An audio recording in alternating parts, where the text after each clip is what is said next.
नमस्कार दोस्तों, मैं हूं डॉक्टर अर्पणा। स्वागत है आप सब लोगों का आपके अपने चैनल में। दोस्तों, इस चैनल में हम लोग बात करते हैं कि कैसे होम्योपैथी की दवाइयां आप लोगों को अलग अलग मेडिकल कंडीशंस में मदद कर सकती है। दोस्तों, आज हम लोग बात करेंगे साइनसेस में अगर इन्फ्लेमेशन हो जाए, जिसे हम साइनोसाइटिस कहते हैं, तो साइनोसाइटिस क्यों होता है, किस कारण की वजह से होता है और हमारी होम्योपैथी की वो कौन सी बेहतरीन दवाइयां हैं जो साइनोसाइटिस में उपयोग किया जा सकता है।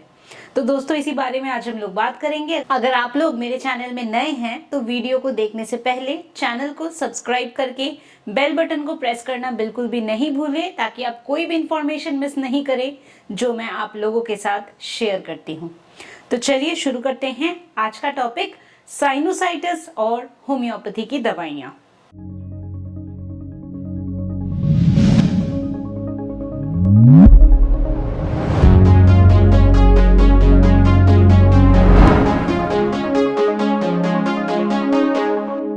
तो दोस्तों, साइनोसाइटिस का क्या मतलब है? साइनोसाइटिस का मतलब है साइनसेस का इन्फ्लेमेशन। तो पैरानेजल साइनसेस की जब इन्फ्लेमेशन हो जाए, यानी सूजन उसमें आ जाती है, तो उसके वजह से होता है साइनोसाइटिस। तो ये क्या होते हैं साइनसेस? तो हमारा जो स्कल है, इस पे एयर पॉकेट्स होते हैं जिसको हम साइनसेस कहते हैं। तो नॉर्मली ये जो साइनसेस हैं या एयर पॉकेट हैं, ये खाली होता है, इसमें हवा होती है। पर किसी कारणवश अगर इन साइनसेस में फ्लूइड इकट्ठा हो जाए, या जो फ्लूइड इकट्ठा हो रहा है वो निकल नहीं पा रहा है, उसमें फर्दर इन्फेक्शन हो जाए, तो ये होते हैं कारण साइनोसाइटिस के। दोस्तों, जो साइनोसाइटिस है ये हो सकता है अक्यूट साइनोसाइटिस हो। अक्यूट साइनोसाइटिस यानी 4 हफ्ते के अंदर अंदर वो चीज आपकी ठीक हो रही है। अगर 4 हफ्ते से 3 महीने तक वो प्रॉब्लम रह रही है तो हम इसको सब अक्यूट कहते हैं। 3 महीने से अगर ज्यादा प्रॉब्लम है तो हम कहते हैं ये क्रॉनिक साइनोसाइटिस का केस है।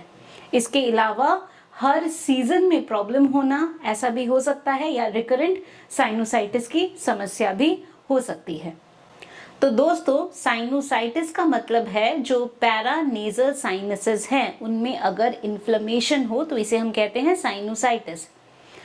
तो हमारे स्कल में ये जो एयर पॉकेट्स हैं ये क्यों होते हैं, क्या काम होता है साइनसेस का? तो आपने ध्यान दिया होगा कि जब हम बात करते हैं नॉर्मली, या अगर हमें सर्दी जुकाम हो गया तो कफ एंड कोल्ड में जब कोई बात करता है तो उसकी आवाज कैसी भारी भारी सी आती है। वो इस वजह से क्योंकि साइनसेस में एयर की जगह फ्लूइड आ गया है, इसलिए जो आवाज है वो भारी हो जाती है। इसके अलावा जब आप एयर या सांस जब आप लेते हैं, जब आपके नाक के अंदर हवा अंदर जाती है, तो इन एयर पॉकेट में ये हवा सर्कुलेट होती है, जिसके वजह से जो हवा है वो थोड़ी सी वार्म और मॉइस्ट हो जाती है। जब साइनोसाइटिस हो जाए या साइनसेस की जब इन्फ्लेमेशन हो जाए तो उस स्थिति में जो साइनसेस हैं उसमें फ्लूइड भर जाता है। अब कौन से साइनसेस होते हैं जो इफेक्ट होते हैं, तो हम अगर इसको समझे, हमारे आंखों के नीचे मैक्सिलरी साइनस जो सबसे बड़ा हमारा साइनस होता है, हमारे आंखों के पीछे स्फिनॉइड और एथमोइडल साइनस होता है, और हमारे आंखों के ऊपर यहाँ होता है फ्रंटल साइनस। ये पेयर में होता है, यानी लेफ्ट और राइट दोनों साइड पे ये साइनसेस होते हैं।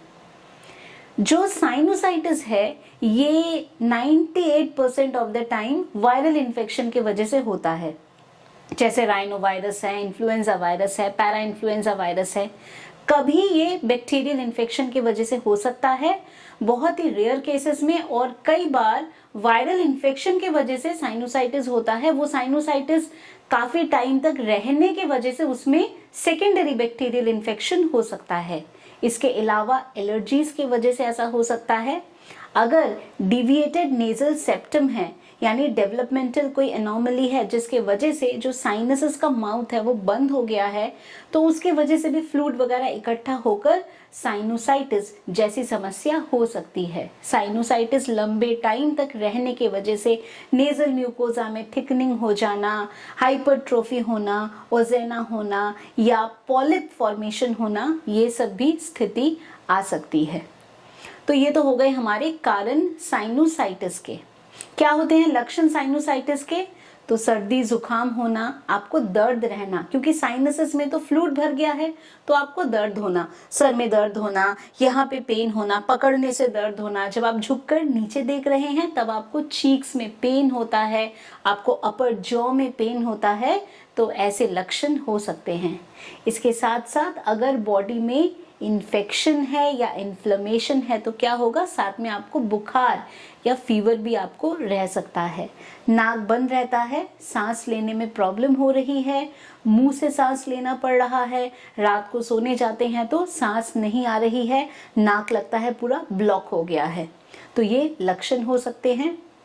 कई बारी आपको नाक में से बहुत ज़्यादा डिस्चार्ज आना, ऐसा हो सकता है, या जो साइनस में फ्लूइड इकट्ठा हो गया या पस वगैरह अगर इकट्ठा हो गया तो वो नाक से या गले से आपको नीचे जा सकता है, तो गले में जिसको हम पोस्ट नेजल ड्रिप कहते हैं तो ऐसा भी हो सकता है, या नाक से आपको डिस्चार्ज हो सकता है, या नाक बिल्कुल बंद हो गया है, ऐसा भी होता है।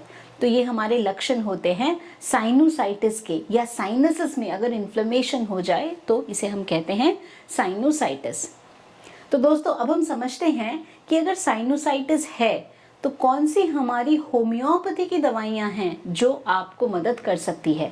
तो आज हम ऐसे ही 5 बेहद उपयोगी साइनोसाइटिस की दवाओं के बारे में बात करेंगे जो साइनोसाइटिस जैसे सिम्टम्स में या लक्षण में आप लोगों को रिलीफ दे सकती है।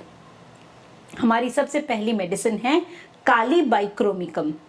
ये जो दवा है काली बाइक्रोमिकम, इसका म्यूकस मेम्ब्रेन में बड़ा अच्छा काम है।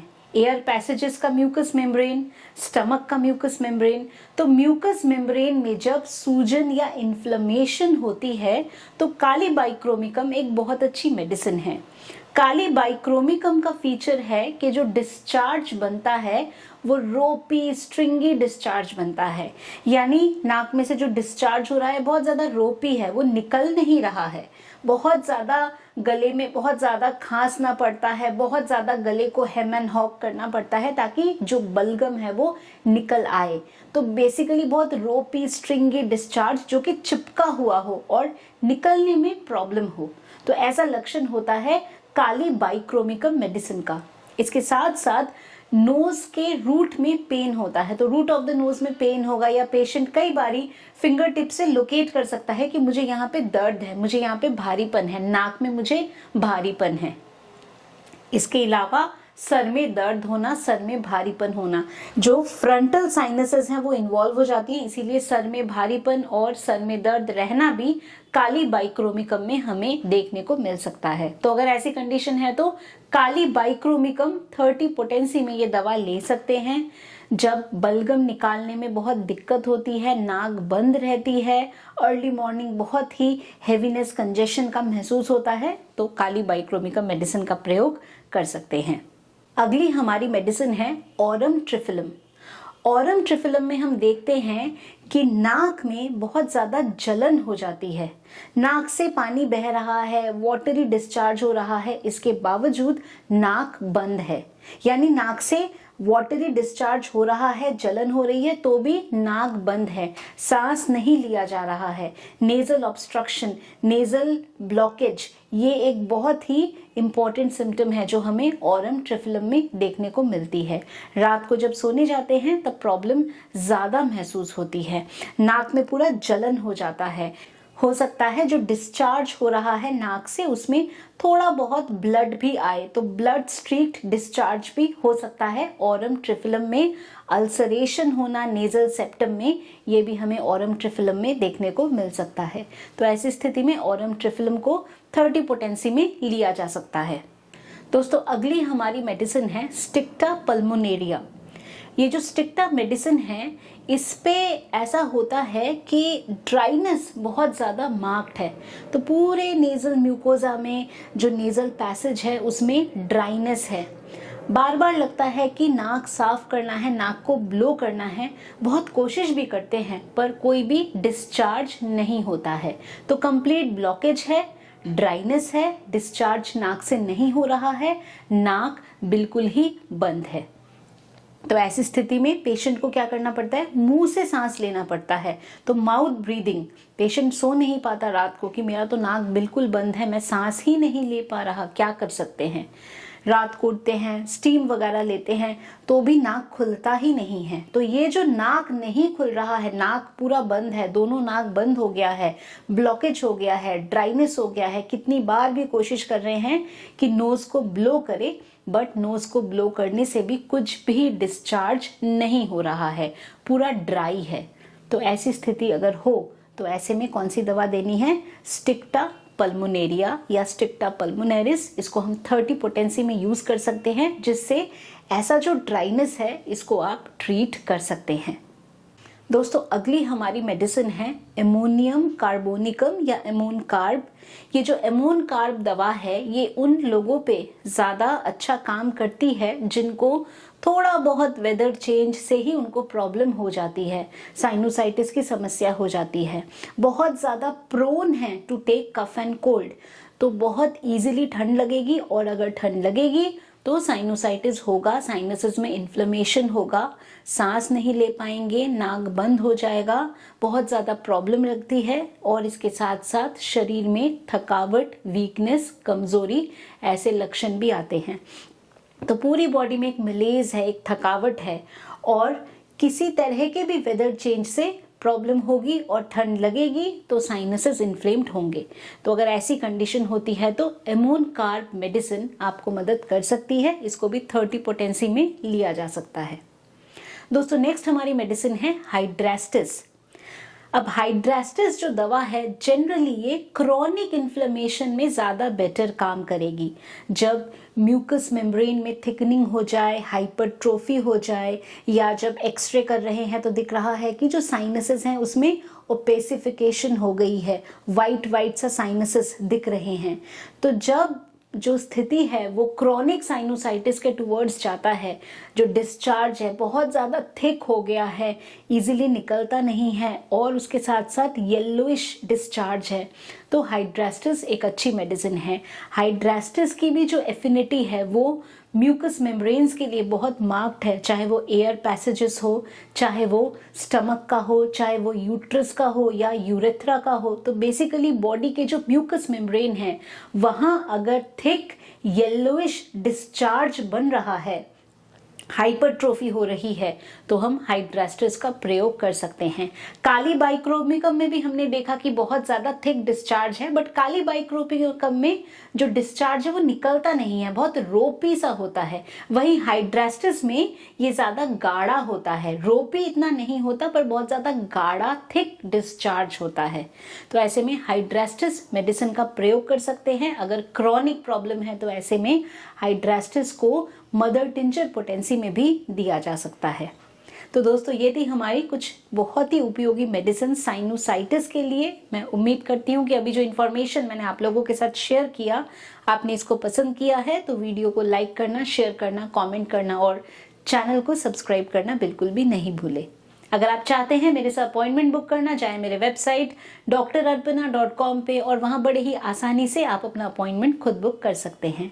अगर आप चाहें तो मेरे ऑफिस के व्हाट्सएप नंबर पे व्हाट्सएप के माध्यम से भी मैसेज भेज सकते हैं, और वहाँ पे भी आप लोगों को अपॉइंटमेंट की सारी डिटेल्स मिल जाएंगी। तो दोस्तों आज के लिए बस इतना ही। खुश रहिए, मुस्कुराते रहिए, स्वस्थ रहिए। Thanks for watching.